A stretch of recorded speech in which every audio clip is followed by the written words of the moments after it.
नस्तईन अम्मा बाद। कुर्बानी की शरई हैसियत क्या है? एक अहम इबादत और शायर इस्लाम में से है।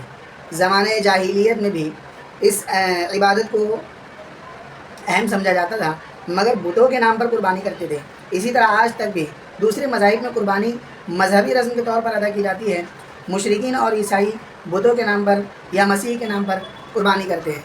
सूरह कौसर में अल्लाह ताला ने अपने रसूल सल्लल्लाहु अलैहि वसल्लम को हुक्म दिया है कि जिस तरह नमाज अल्लाह के सिवा किसी की नहीं हो सकती, कुर्बानी भी उसी के नाम पर होनी चाहिए, यानी अल्लाह ताला के नाम पर। दूसरे एक आयत में इसी मफ़हूम को दूसरे उन्वान से बयान फरमाया कि बेशक नमाज, मेरी नमाज इन्ना सलाती व नुसुकी व महयाया, और मेरी कुर्बानी और मेरी ज़िंदगी व ममाती लिल्लाहि रब्बिल आलमीन, और मेरी मौत अल्लाह के लिए है जो तमाम जहानों का पालने वाला है। रसूलुल्लाह सल्लल्लाहु अलैहि वसल्लम ने हिजरत के बाद 10 साल मदीना तय्यबा में क़याम फरमाया। हर साल बराबर कुर्बानी करते थे, जिससे मालूम हुआ कि कुर्बानी सिर्फ मक्का मुअज़्ज़मा में हज के मौके पर वाजिब नहीं, बल्कि हर शख्स पर हर शहर में वाजिब होगी, बशर्ते कि शरीयत ने कुर्बानी के वाजिब होने के लिए जो शराइत और क़ुयूद बयान की है वो पाई जाए। नबी अकरम सल्लल्लाहु अलैहि वसल्लम मुसलमानों को इसकी ताकीद फरमाते थे, इसीलिए जमहूर उलमा इस्लाम के नज़दीक कुर्बानी वाजिब है। तो कुर्बानी का गोश्त अगर कई आदमियों के दरमियान मुश्तरक हो तो उसको अटकल से तकसीम करना जायज़ नहीं, बल्कि खूब एहतियात से तौल कर बराबर बराबर हिस्सा करना दुरुस्त है। हाँ, अगर किसी के हिस्से में सर और पाँव लगा दिए जाए तो उसके वज़न में कमी जायज़ है, यानी चलो आपको सर दे दिए या पाँव दे दिए तो कुछ वज़न उसमें कम कर दिए तो ये जायज़ है। इसी तरह से कुर्बानी का गोश्त खुद खाए, दोस्त अहबाब में तकसीम करे, गरीबों में, मिस्कीनों में तकसीम करे, और ये बेहतर है कि गरीब और मिस्कीनों को दे दे। इसके 3 हिस्से करें, एक अपने लिए, एक दोस्त अहबाब अजीज़ व अकारिब को हदिया देने के लिए, और एक ज़रूरतमंद नादारों में तकसीम करने के लिए। अलगर्ज़ कम अज़ कम तिहाई हिस्सा खैरात कर दे। लेकिन अगर किसी ने तिहाई से कम गोश्त खैरात किया, बाकी सब खा लिया या अजीज़ व अकारिब को दे दिया, तब भी गुनाह नहीं है। कुर्बानी की खाल अपने इस्तेमाल के लिए रख सकते हैं, किसी को हदिया भी दे सकते हैं, लेकिन अगर उसको फ़रोख्त कर दिया तो उसके पैसे न खुद इस्तेमाल कर सकता है, न किसी गनी को देना जायज़ है, बल्कि किसी गरीब पर सदका करना वाजिब है। इसी तरह से एक मसला, अगर औरत साहिब निसाब हो तो उस पर कुर्बानी वाजिब है, वरना मर्द के ज़िम्मे बीवी की तरफ से कुर्बानी करना ज़रूरी नहीं हो, गुंजाइश हो तो करे, वरना बीवी के ज़िम्मे है। अब एक सवाल है कि क्या मकरूज़ पर कर्ज़ वाजिब है, जबकि मकरूज़ ख़ुद को पाबंदे शरीयत भी कहता हो और कर्ज़ की रकम कुर्बानी के लिए ख़रीदे जाने वाले जानवर से भी कम हो? तो उसका जवाब ये है, अगर कर्ज़ अदा करने के बाद उसकी मिल्कियत में 52.5 तोले चांदी की मालियत हाजात असलिया से ज़ायद मौजूद हो तो कुर्बानी वाजिब है, वरना नहीं। अब एक मसला आता है, लोग कहते हैं कि कुर्बानी करके खून बहा कर इतने जानवर ज़बह होते हैं, क्या फ़ायदा, वो चीज़ हम सदका कर दें?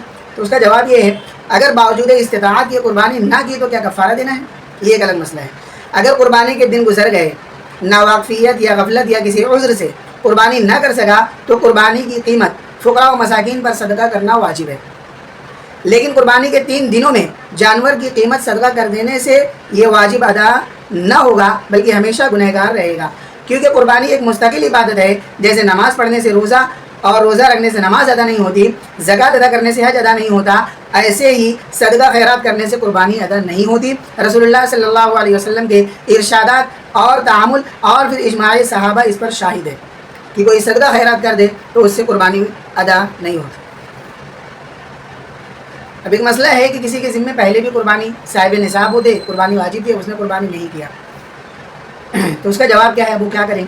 तो उसके ज़िम्मे कुर्बानी वाजिब है और कुर्बानी करना ही ज़रूरी है, उसकी रकम देना जायज़ नहीं। लेकिन अगर कुर्बानी ना की तो जितने सालों से कुर्बानी वाजिब थी और अदा नहीं की थी, उन सालों का हिसाब करके एक हिस्से की कीमत जितनी बनती है वो रकम अदा करे, या रकम किसी फ़कीर पर सदका करना वाजिब है। इसी तरह से एक मसला है, इमाम अबू हनीफा रहमतुल्लाहि अलैह के यहाँ नाबालिग बच्चे के माल पर ज़कात फ़र्ज़ न ज़कात फ़र्ज़ है, न कुर्बानी वाजिब है, इसलिए वली को उनके माल से ज़कात और कुर्बानी की इजाज़त भी नहीं। अलबत्ता उनके माल से उनकी तरफ से सदक़ाए फ़ित्र अदा करे और उनकी दीगर ज़रूरियात पर ख़र्च करे, चूँकि अभी वो बालिग़ नहीं हुआ, इसलिए उस पर न कुर्बानी वाजिब है न ज़कात। इसी तरह से घर का कोई सरबराह है यानी बड़ा है, अगर अपनी तरफ से कुर्बानी करने की बजाय अपने घर वालों में से किसी की तरफ से कुर्बानी करता है तो जिसकी तरफ से कर रहा है उसकी तरफ से कुर्बानी हो जाएगी और सवाब भी उसी को मिलेगा, चाहे जिसकी तरफ से कुर्बानी की जा रही है उस पर कुर्बानी वाजिब हो या नहीं। लेकिन घर के सरबराह के सिलसिले में 2 सूरतें हैं। पहली सूरत यह है कि अगर सरबराह पर भी कुर्बानी वाजिब है तो सरबराह के लिए यानी जो घर के बड़े होते हैं ज़रूरी है कि वो अपनी तरफ से मुस्तकिल कुर्बानी करे और ना करने की सूरत में गुनहगार होगा।